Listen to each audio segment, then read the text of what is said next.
Already আপনারা জানেন SIR প্রক্রিয়ায় প্রায় 64.5 লক্ষ নাম বাদ গেছে, অর্থাৎ 294টা বিধানসভায়, প্রতি বিধানসভায় গড়ে প্রায় 22,000 মতো করে নাম বাদ গেছে।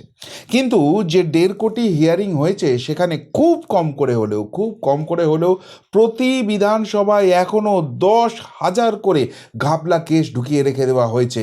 ওই অবৈধ রোহিঙ্গা, ওই অবৈধ বাংলাদেশি, তাদেরকে ঢুকিয়ে রেখে দেওয়া হয়েছে।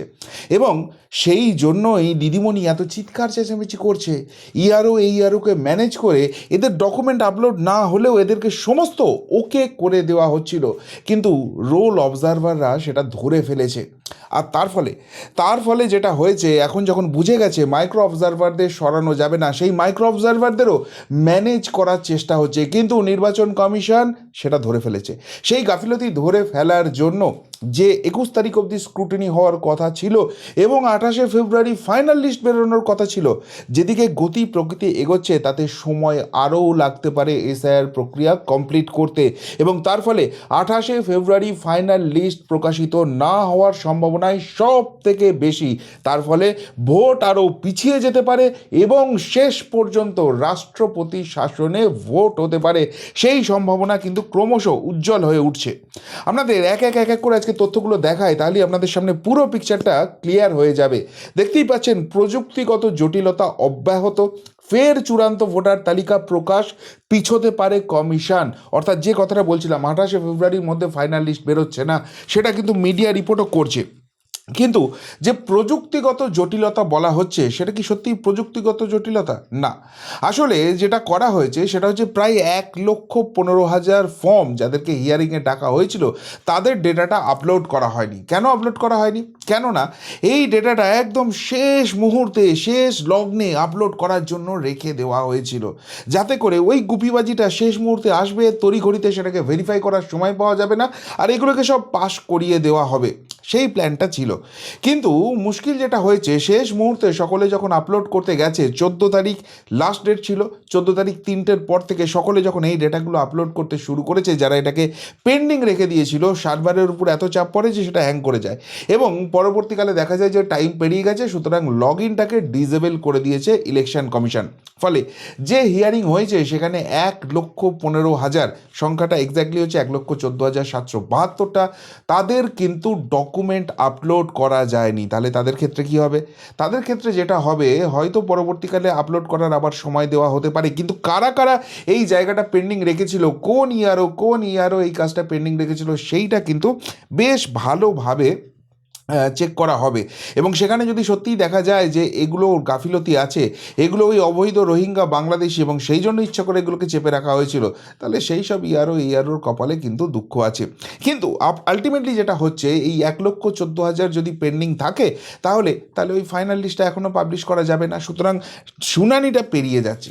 এখন কেন এটা নিয়ে সন্দেহ হচ্ছে, কেন এটাকে বলা হচ্ছে যে এখানে অনেকটা ঘাপলা করা আছে, একটা উদাহরণ দেখলেই আপনারা বুঝতে পারবেন। ঘটনাটা ঘটেছে পাঁশকুড়া পশ্চিম বিধানসভায়। সেখানে কি হয়েছে দেখা যাচ্ছে, রাজেশ আলী, তার বাবার নাম ভুবন বেরা, বুঝতে পারছেন, হিন্দু বাবা, তার মুসলিম ছেলে হয়ে গেছে। কিভাবে, কোন ইকুয়েশনে হয়? পশ্চিমবঙ্গে এসআইআর না হলে এই জিনিস জানতে পারতেন? শুধু এখানেই বিস্ময়ের শেষ নয়, তার পুরো ফ্যামিলি যখনই ট্র্যাক করা হচ্ছে, বাবা ভুবন বেরা, মা পুষ্পরানী বেরা, স্ত্রী সুমিত্রা বেরা, কিন্তু ছেলের নাম হচ্ছে রাজেশ আলী। বোঝা যাচ্ছে, রাজেশ আলী স্ত্রী হয়ে যাচ্ছে বেরা, মা হয়ে যাচ্ছে বেরা, এমনকি বাবাও হয়ে যাচ্ছে বেরা, কিন্তু ছেলে হয়ে যাচ্ছে মুসলিম। এবার সবথেকে বড় প্রবলেম হচ্ছে, হতেই পারে বাবা হিন্দু, তিনি সেকুলার, ছেলের নাম কোনো মুসলিম নাম রেখেছেন, সেরকম ব্যাপার হতেই পারে, কিন্তু এই রাজেশ আলীর ডকুমেন্ট তো আপলোড করতে হবে না, কোনো ডকুমেন্ট আপলোড করা হয়নি। এই যে লিঙ্কটা করে দেওয়া হয়েছে, তার কোনো সাপোর্টিভ ডকুমেন্ট নেই। তাহলে কোনো সাপোর্টিভ ডকুমেন্ট যদি না থাকে, তাহলে সেই অ্যাপ্লিকেশনটা রিজেক্টেড হবে বা নট ভেরিফাইড লেখা থাকবে। কিন্তু ইয়ারও লিখে দিয়েছে ফাউন্ড ওকে, কোনো ডকুমেন্ট দেওয়ার দরকার নেই, এসে রাজেশ আলী মুখ দেখিয়ে দিয়েছে বা মুখও হয়তো দেখায়নি, কিন্তু ইয়ারও করে দিয়েছে ওকে, ফাউন্ড ওকে, কোনো প্রবলেম নেই। আর এই জায়গাটাতেই কমিশন ধরে নিয়েছে। এবং এই জায়গাটা ধরতে গিয়েই যখন সন্দেহটা হয়েছে, তখন ক্রস ভেরিফিকেশান করা হচ্ছে, একটা একটা করে ডেটা এবার রোল অবজারভাররা চেক করতে শুরু করেছে। সংখ্যালঘু ভোটারের নাম নতুন করে রিভিউ করতে বলছে সিস্টেম, কত নাম বাদ যাবে। এই যেগুলোই আপলোড হয়েছে ডকুমেন্ট, সেগুলোর ক্ষেত্রে দেখা যাচ্ছে বহু ক্ষেত্রে ডকুমেন্ট আপলোডই হয়নি। আবার যেখানে আপলোড হয়েছে সেখানে ওই ভুলভাল যেগুলো রেজিস্টার্ড 12টা ডকুমেন্টের লিস্ট আছে তার বাইরে গিয়ে অন্য ডকুমেন্ট করে দেওয়া হয়েছে, সেগুলো একটা একটা একটা একটা করে এটা চেক করা হচ্ছে। এবং যেটা সংখ্যালঘু এলাকা সেইখানে এই প্রবণতা কিন্তু অত্যন্ত বেশি। এবং সেই চেকিং করতে গিয়েই মোটামুটি ইলেকশন কমিশন যে হিসেবটা পাচ্ছে সেটা হচ্ছে প্রতি বিধানসভা প্রতি গড়ে প্রায় 10,000 করে এরকম ঘাপলা কেস রয়ে গেছে, যেগুলো ইআরওরা করে দিয়েছে ফাউন্ড ওকে, অথচ না আছে তার সাপোর্টিভ ডকুমেন্ট বা সাপোর্টিভ ডকুমেন্ট যেগুলোকে আপলোড করা হয়েছে সেগুলো অ্যাপ্রুভ ডকুমেন্ট লিস্ট থেকে একটাও আপলোড করা হয়নি। ফলে এই প্রত্যেকটাকে স্ক্রুটিনি নতুন করে করা হচ্ছে। রোল অবজারভাররা পুরোপুরি এগুলোর পিছনে লেগে গেছে, মাইক্রো অবজারভাররা এগুলোকে চেক করছে এবং করার পর যখনই দেখছে সেখানে ঘাপলা রয়েছে সাথে সাথে বলেছে টু বি রিভিউড, আবার সেই ফাইলটাকে আবার সেই কেসটাকে ওপেন করছে। এবং সেই জন্য যেহেতু এরকম বুড়ি বুড়ি কেস আসছে এবার কিন্তু একটা একটা একটা একটা করে চেক করছে। অর্থাৎ যেটা ভাবা হয়েছিল, যেটা উন্নয়ন বাহিনীকে দিয়ে সমস্ত কিছুকে ম্যানেজ করে দিয়ে সব গুপিবাজিগুলোকে ঢুকিয়ে দেওয়া হবে, সেই জায়গাটা ইলেকশন কমিশন কিন্তু ছাড়ছে না।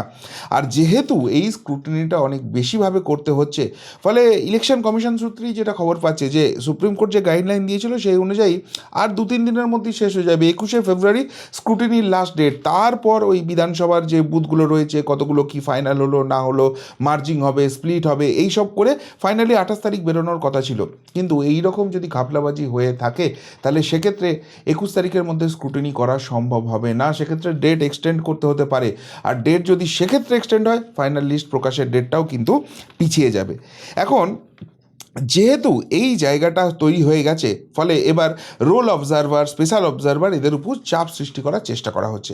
আজকেই দেখলাম তৃণমূল কংগ্রেসের তরফ থেকে একটা সোশ্যাল মিডিয়া পোস্ট হয়েছে এবং সেখানে বলা হচ্ছে সুপ্রিম কোর্টের নিয়ম মানছে না, এই অবজারভাররা হোয়াটসঅ্যাপেই নির্দেশিকা দিয়ে যাচ্ছে। আচ্ছা একটা কথা বলুন তো, এই নিয়ে তো মহামান্য সুপ্রিম কোর্টে মামলা হয়েছে, সুপ্রিম কোর্টের নির্দেশ আছে, এটা যদি ভ্যালিড ডকুমেন্ট হতো তাহলে এরা এটা নিয়ে মহামান্য সুপ্রিম কোর্টের সামনে কেন দেখাচ্ছে না যে দেখুন আপনারা নির্দেশ দিয়েছিলেন, তারপরেও তো এখানে এই ধরনের অন্যায় কাজ চলছে। আসলে যে ঘটনাটা ঘটেছে, যে যে চ্যাটগুলোকে ফাঁস করা হচ্ছে সেটা দেখছিলাম। প্রথমতই তো এটা তো ইলেকশন কমিশনের অফিসিয়াল চ্যাট, বা তারা সেখানে হোয়াটসঅ্যাপে তাদের মতো করে কাজ করছে, সেটা তৃণমূল কংগ্রেসের কাছে আসছে কেন, কিভাবে আসছে, সেটাও এখানে ইনভেস্টিগেট হওয়ার দরকার আছে। 2 নম্বর কথা, আমি ধরে নিলাম এগুলো সমস্ত কিছু আছে, দুটো চ্যাটে আমি পড়ছিলাম, সেখানে কি আছে জানেন, কেউ জিজ্ঞেস করেছেন ওই সি মুরুগান, যিনি দক্ষিণ 24 পরগনা অর্থাৎ এই অভিষেক বন্দ্যোপাধ্যায় যে জেলা থেকে সাংসদ হয়েছেন সেখানটার যিনি স্পেশাল দায়িত্বে রয়েছেন, তাকে একজন জিজ্ঞেস করেছে যে কেউ যদি আধার কার্ড আর তার সঙ্গে আইসিডিএসের দেওয়া অর্থাৎ আশা কর্মীদের দেওয়া কোনো ফ্যামিলি রেজিস্টার্ড এই দুটোকে আপলোড করে তাহলে তাকে কি আমরা ওকে করতে পারি। তার উত্তরে এই সি মুরুগান লিখেছেন না, আপনারা এটাকে অ্যাপ্রুভ করতে পারেন না। আচ্ছা বলুন তো, হোয়াটসঅ্যাপকে ইউজ করে যদি এই কমিউনিকেশন হয়ে থাকে তার মধ্যে কি অন্যায়টা আছে? কেউ ক্ল্যারিফিকেশন চেয়েছে, তাকে বলেছে না তুমি যেটা বলছো সেটা ঠিক নয়, আমাদের যা নির্দেশিকা আছে সেই অনুযায়ী এটা ম্যাপ করছে না। আবার আরেকটা চ্যাট যেটা গোল করে দেওয়া আছে সেখানটায় দেখছিলাম সেখানে সি মুরুগান লিখেছেন যে আমি এটা নিয়ে ইলেকশন কমিশনের কাছ থেকে আরও ফার্দার ক্লারিফিকেশান নিয়ে এসেছি, এবং সেই ক্লারিফিকেশান অনুযায়ী যেটা দেখা যাচ্ছে যে কেউ যদি পঞ্চায়েত এলাকায় জন্মগ্রহণ করেন তার জন্মগ্রহণের 30 দিনের মধ্যে যদি পঞ্চায়েত তাকে বার্থ সার্টিফিকেটটা দেয় বা তার বার্থটাকে রেজিস্টার করে তাহলে সেটা অ্যাপ্রুভ হবে। কিন্তু যদি 30 দিনের মধ্যে না হয় তাহলে ডিএমকে সার্টিফাই করতে হবে তার অবস্থান নিয়ে। তো এই যে কথাগুলো আছে এগুলো কি সত্যি নির্দেশিকা নাকি এগুলো ক্ল্যারিফিকেশান? এগুলো দেওয়ার মধ্যে অন্যায়টা কী আছে?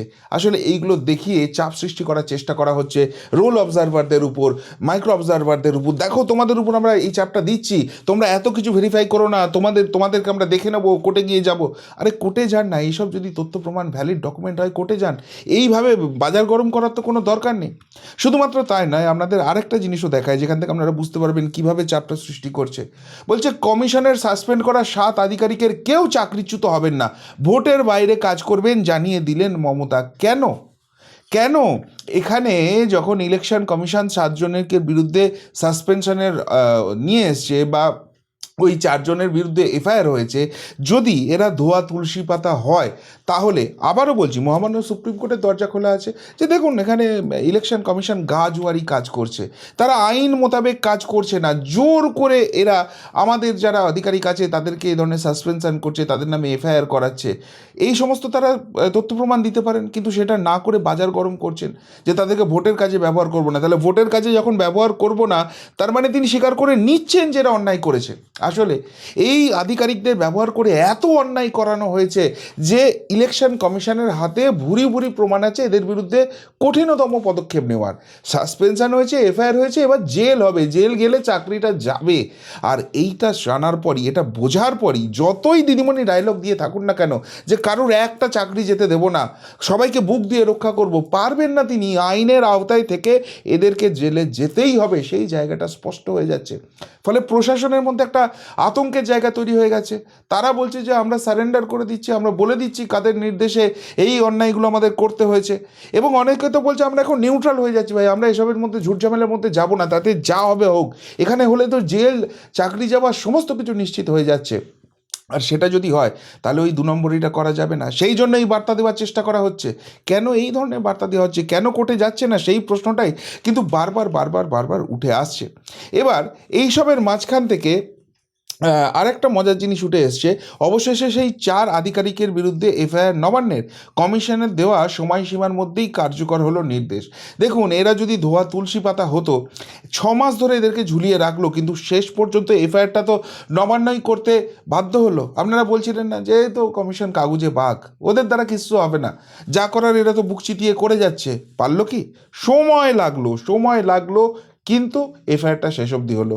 আপনাদের বলেছিলাম যে এসআইআরটাকে শেষ পর্বে আসতে দিন না, দেখুন না মজাটা কোথায় যায়, কমিশনের কতখানি শক্তি সেটা কমিশন দেখাবে। কমিশন বাবা বাছা করে করছে, তার মানে ভদ্রতা করছে, আর সেই ভদ্রতাকে যারা দুর্বলতা ভাবছে তাদের কপালে শনি নাচছে, সেটাই তো হতে যাচ্ছে।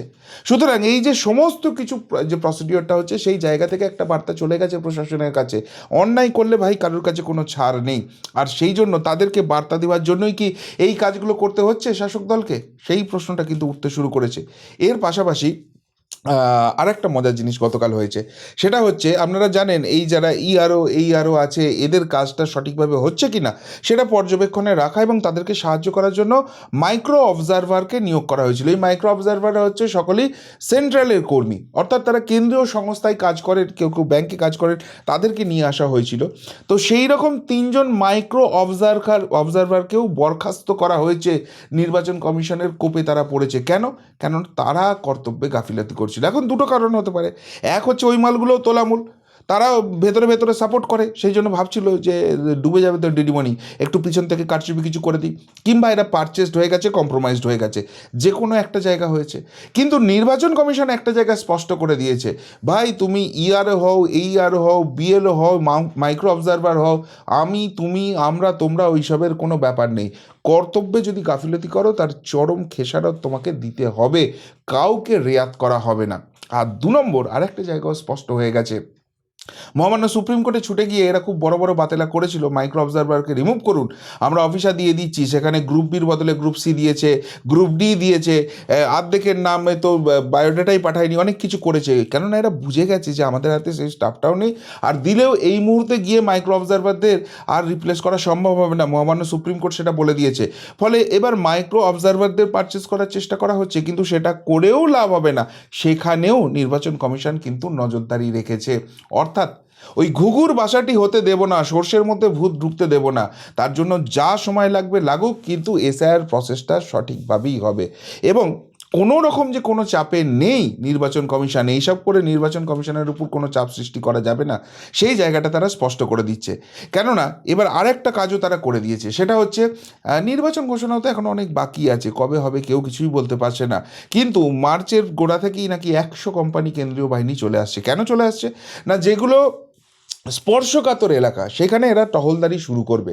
শুধু তাই নয়, এখানকার যে স্পেশাল অবজারভার হিসেবে প্রাক্তন আইপিএস এন.কে মিশ্রাকে পাঠানো হচ্ছে, যিনি এসআইআর প্রসেসটা তো দেখবেনই, তার পাশাপাশি নির্বাচনটাও দেখবেন, তার কাছ থেকে স্পেশাল রিপোর্ট চাওয়া হয়েছে যে কোথায় কোথায় কীভাবে এদেরকে ইউটিলাইজ করা হয়। এখন নির্বাচন ঘোষণা হওয়া তো বহু দেরি আছে এরকম মনে করা হচ্ছে, যে যতক্ষণ না এসআইআরটা কমপ্লিট হচ্ছে বা এসআইআরটা কমপ্লিট হলেও তারপর যে লিগাল লিটিগেশন তৈরি হবে, সেই জায়গা থেকে খুব তাড়াতাড়ি পশ্চিমবঙ্গে নির্বাচন হয়তো ঘোষণা করা যাবে না। তাহলে এত কেন্দ্রীয় বাহিনী নিয়ে আসা হচ্ছে কেন? একটা অংশ বলছে যে হিয়ারিং প্রসেসেই যেভাবে উৎপাত করেছে, এই লেলিয়ে দেওয়া হয়েছিল দুদেল গাইদের, এবং তারা বিভিন্ন জায়গায় উৎপাত করেছে কমিশনের কর্মীরা, তার ফলে ক্ষতিগ্রস্ত হয়েছে, কমিশন ক্ষতিগ্রস্ত হয়েছে, ফলে আর কোনো রিস্ক কিন্তু কমিশন নিতে চাইছে না। ফাইনাল লিস্ট বেরোলে এখানে কিন্তু আরও মারাত্মক আকার ধারণ করতে পারে, সেই জন্য আগে ভাগে কেন্দ্রীয় বাহিনী পাঠানো হচ্ছে। অর্থাৎ এখন থেকেই কিন্তু জায়গাটা মেপে নেওয়া হচ্ছে, কাউকে বাঁদরামি করার কোনো সুযোগ দেওয়া হবে না, সেই জন্যই কমিশন এই স্টেপটা নিচ্ছে। কিন্তু আলটিমেটলি যে জায়গাটা দাঁড়াচ্ছে, যেটা সব থেকে গুরুত্বপূর্ণ হচ্ছে, সেটা হচ্ছে এই সমস্ত পেঁয়াজি করতে গিয়ে সেগুলো ধরা পড়ে গেছে কমিশনের কাছে, এবং কমিশন সেগুলো দুবার তিনবার মাল্টিপল চেক করছে। যারা যারা অন্যায় করছে তাদেরকে শাস্তির মুখে নিয়ে আসছে, এবং এই মাল্টিপল চেক করতে গিয়ে এক্সট্রা টাইম লাগছে, তাতে করে 28শে ফেব্রুয়ারি ফাইনাল লিস্ট বেরোনো কার্যত অসম্ভব হয়ে পড়ছে। আর 28শে ফেব্রুয়ারি না হলে ওই 5ই মের মধ্যে ভোট কমপ্লিট করা, সেটাও কার্যত 20 বাও জলে চলে যাচ্ছে। আর সেটা যদি হয়, রাষ্ট্রপতি শাসনেই পশ্চিমবঙ্গে কিন্তু ভোট হতে পারে, সেই সম্ভাবনা ক্রমশ উজ্জ্বল হয়ে যাচ্ছে। আর তার ফলে বলা যেতেই পারে দিদিমণি এবং তার দল বল নিজেদের জালে নিজেরাই জড়িয়ে পড়ছে। কি বলবেন এই নিয়ে? যদি কিছু বলার থাকে অবশ্যই কমেন্ট বক্সে কমেন্ট করে জানাবেন। এখনকার মতো এখানেই শেষ করলাম, ফেরত আসছি নতুন প্রতিবেদন নিয়ে খুব তাড়াতাড়ি। ভালো থাকবেন, সাথে থাকবেন, পাশে থাকবেন। নমস্কার।